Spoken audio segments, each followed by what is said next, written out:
Hello everyone, this is Stepan and welcome to another game analysis video on hanging pawns. The game I'm about to show you today was played between the world champion Magnus Carlsen and Maxim Matlakov, a Russian super GM rated 2700, who is the current European champion actually. The game was played at the Tata Steel tournament in January of this year, 2018, and it was a super exciting Taimanov Sicilian. Magnus was white and he opened with 1 e4, we have c5, the Sicilian defense, knight f3, the open Sicilian not going for any close lines with knight c3, e6, d4, c takes d4, knight takes d4, the main line of the open Sicilian, knight c6, knight c3. And this is the Taimanov variation. Now the names of different variations of the Sicilian can be very confusing and many positions are similar, but the Taimanov is achieved after these 5 moves. Queen c7 is played by Matlakov. The second most popular move in this position would be knight f6, but positions with both moves often transpose into one another. Carlsen develops his bishop with bishop to e3, we have a6, stopping both of white's knights and the bishop from coming to b5. Queen d2, Carlsen goes for the English attack setup, planning to castle queenside and perhaps play f3. Knight f6, but after this move Carlsen goes for the much more aggressive move f4 instead of f3, which is a common move in this position, but f3 would have perhaps been slower and safer. Bishop b4, pinning the c3 knight, and bishop to d3, defending the e4 pawn, which was now undefended due to the pin.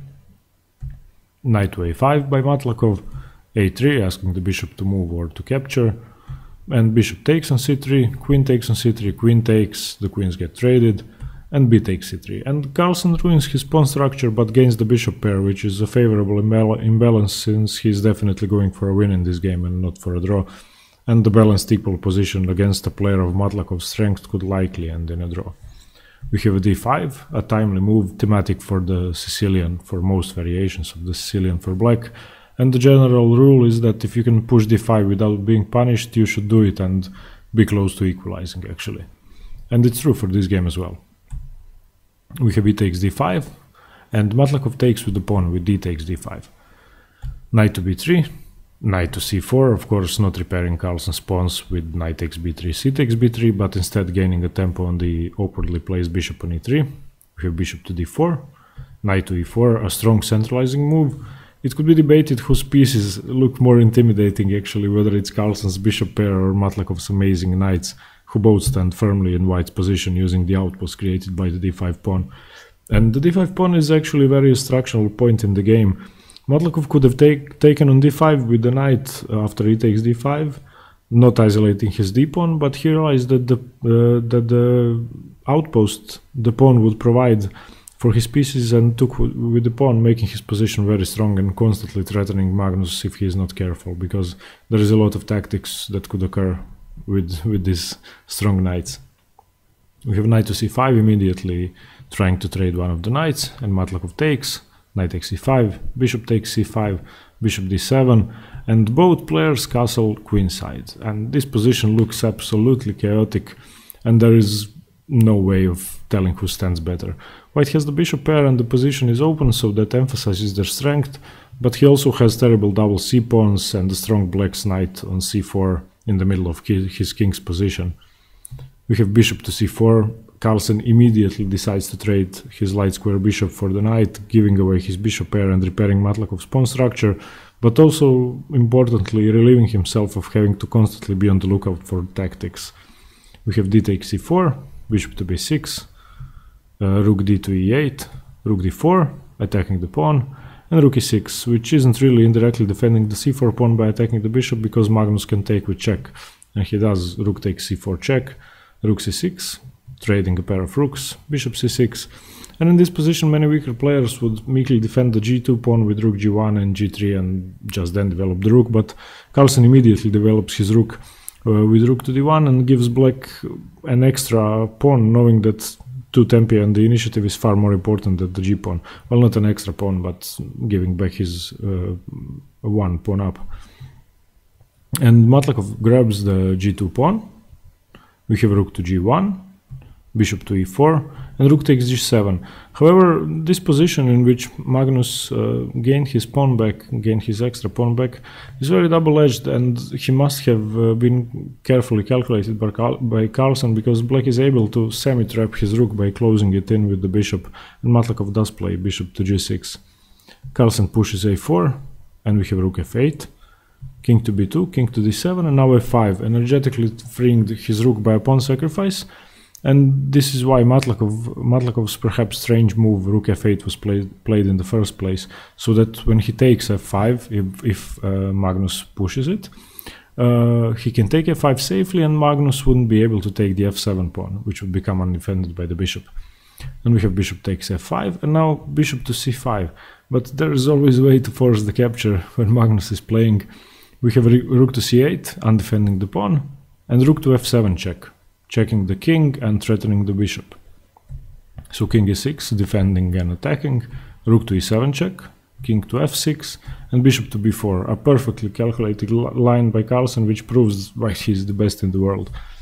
We have a5, bishop to a3, defending the bishop, rook to c4, rook takes b7, rook takes a4, trading a pair of pawns, rook a7, rook to e4, and rook takes a5.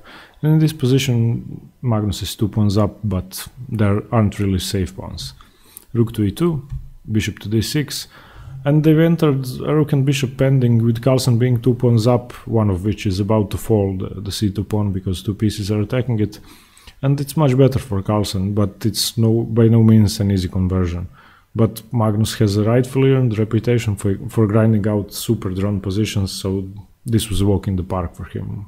The game continued with bishop takes c2, c4, not fearing any discovered checks, king to e6, rook to a6, bishop to f5, check because the rook is uncovered, king to c3, bishop to e4, king to d4, king to f5, rook a5 check, king to g4, going after the poor h-pawn, c5, not caring about the h-pawn, bishop to f3, rook to a7, h6, saving the pawn, rook to h7, attacking it again, rook e4 check, king to d3, and now the position is getting worse and worse for Matlakov, and Carlsen's advantage is just getting bigger. Rook to e6, stopping the c-pawn from advancing because the bishop would fall, king to c4, defending the pawn, bishop to c6, blocking the c-pawn immediately, and rook to c7, just removing the blockade at once. We have bishop to h1, king to b5, h5, pretending that he also has a strong pawn, but it really isn't. Rook to g7 check, king h4, and this was the final strategical victory for Carlsen, because he managed to cut Matlakov's king off from the game and thus stopped his h-pawn at the same time. This is now just completely over. Rook to g1 was played, bishop to a8, king to b6, rook to e2, king to c7, just herding the pawn with the king, bishop to d5, rook to g3, bishop to h1, rook c3, defending the pawn in advance, king to g4 and c6. After c6, Matlakov gave up, and it was wise to give up, perhaps even sooner than this. This brilliant Taimanov Sicilian, and brilliantly played by both players up to a point, is definitely a super instructive lesson on how imbalances can give you winning and losing chances, and you shouldn't be afraid to create them and learn how to exploit, and you should learn how to exploit them, definitely. Try assessing the position if an imbalance occurs, and conclude which are the pros and cons. That's a great way to practice. And you should also always try to figure out which are the weaknesses in your position that your opponent might target, but also find weaknesses you could attack yourself and be faster than your opponent in exploiting them.